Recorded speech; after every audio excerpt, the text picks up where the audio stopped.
Жұма күні азан шақылған кезде дейді Алла тағала тастаңдар дейді, бүкіл бәрін тастаңдар дейді.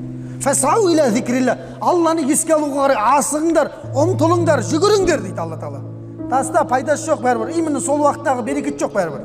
Көрдіңіз бе? Сол мінекей жұма күні, жұмамен қаннен қаперсіз өмір сүріп жатқан ағайындарға айтып қойыңыздар, жұма күні айналайын, ей, бір сағат барып қайт бар Құдайға.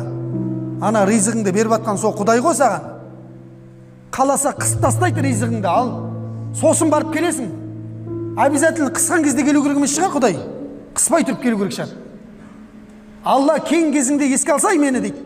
Мен сен таршылыққа түскен кезде өзім ақ шығарып алам дейді. Біз наоборот істейміз да былайына. Қадалған кезде Құдайды еске аласың, сосын шығу қиын болады да оның. Көрдіңіз ба? Именно ұрынған кезде мешіт керек болады, Құдай керек болады да, оған дейін керек емес ана. Шаруаң бәрі жүріп тұрған кезде. Шығаратын нәрсе, зекетіңді де бермейсің, я садақаңды да бермейсің. Қажылықпен вообще шаруаң жоқ. Уақыт жоқ деп қояды. Уақыт жоғыңды көрсетеді Құдай тағала. Бір күні бір жеріңді ауыртып тастаған кезде қалай больницада 20-30 күн жатқанын білмей қаласың.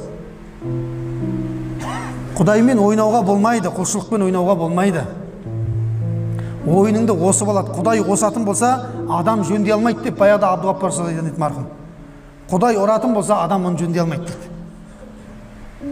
Соқсап, ұрмай тұрып келу керек.